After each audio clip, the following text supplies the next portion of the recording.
Hi, I'm Jim Gordon and you're watching Market 1 Minute. Joining us in the special segment is George Stroumboulopoulos. He is, boy, a lot of things going on here. Television, radio broadcaster, actor, media producer, humanitarian. We'll get into that in a bit, George. But this is a great stat. Your Apple Music radio show, Strombo, heard in 165 countries. Welcome. It's good to see you, man. How are you? I'm doing well. Thanks for joining us here in Vancouver. Let's start with your radio show, first of all. That's fantastic. You've been doing it a while.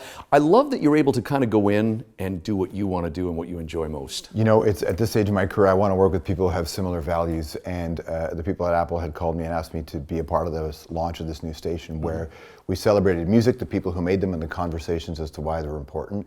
And we got to do it on a global scale. So far, everything at Apple's been great. They mean it. Yeah. And I love it. It's the people who are there love music, and we get to promote music and promote artists, and I really love that. We're both old school guys. You get to promote a lot of people that we grew up with. I mean, they really let you kind of pick the music and the interviews and like give people, Buffy St. Marie you said you had on recently. Buffy St. Marie, just in the last little while, Buffy St. Marie, Keith Richards, Bruce Springsteen all have been on the show, but then we have these up and coming artists that we really believe in as well, and people in the middle, people celebrating anniversaries. We've heard voices of Tom Morello from Rage Against the Machine on, and metal bands that I love on. It's pretty wide ranging. And again, I think it comes back to the idea of the celebration of music. Music matters to so many of us. Yeah. It's an integral part of our daily lives, and we have a nice space there to be able to do it. I mentioned the humanitarian side of what you do, Canada's first Goodwill Ambassador for the UN Agency World Food Program. I also love this thing that you do, that you started with music therapy, the scholarships and everything like that.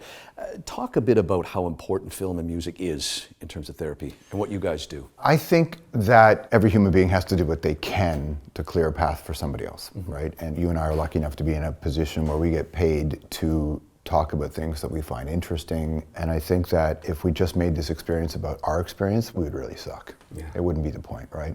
And I saw over the years that there are so many areas of need. You do what you can where you can. Yeah. But the music therapy part, which I found really interesting, is it's not really funded. It doesn't get a lot of attention. And I thought that it could be a space where I could help affect a little bit of change. And the crew I work with, we care greatly about this. The other thing about music therapy, which I think is really important, is that it's not traditionally results oriented. Okay. There isn't a cure.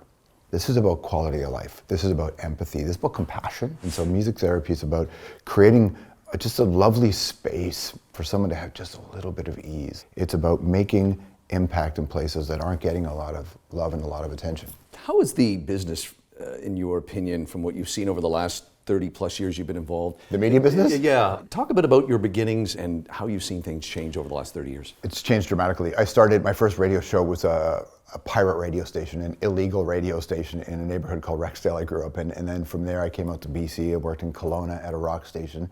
I was a mascot and I hosted a metal show. And over the course of my career, I've been lucky enough to do a lot of things in a bunch of countries, for sure. It's changed, obviously, immeasurably in many respects, but I remember being in radio college when they were talking about something they called the Death Star. And the Death Star was going to be satellite radio, and how satellite radio, this amalgamation, this homogenization of our storytelling was going to happen. And they weren't exactly right, but they were kind of right. We knew that was coming. So what you have now is what we had then, which is a small group of companies controlling the majority of access to information and who gets hired and who gets, what shows get produced. That definitely happens. It's changed greatly. I don't think it's changed for the better in many respects, but it has in others.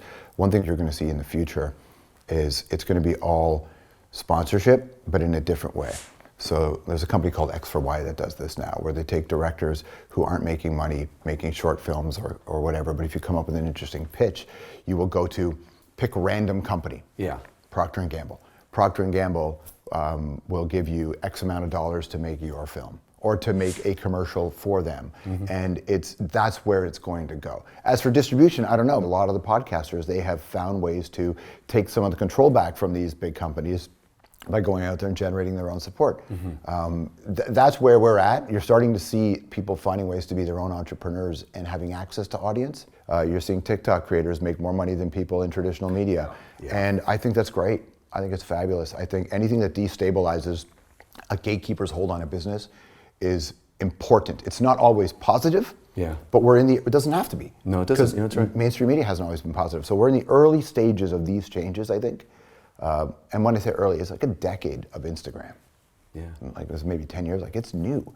So people are just learning how to do this, and then the corporations find ways to change the algorithm so you don't make as much money as they do, and then creators find a new way to do it. And there's always different, so it's this cat and mouse game that's going on. It's just now we're not quite sure who the cat is.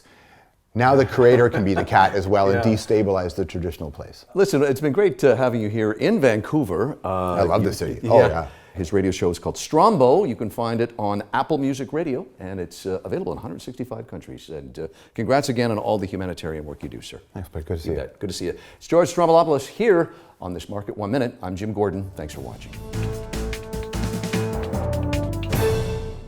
Hi, I'm Jim Gordon. Thanks for watching this Market 1 Minute on YouTube. If you want to keep up to date with other videos that we're putting out, you can click subscribe just below me or click on this list to see other great videos from Market 1.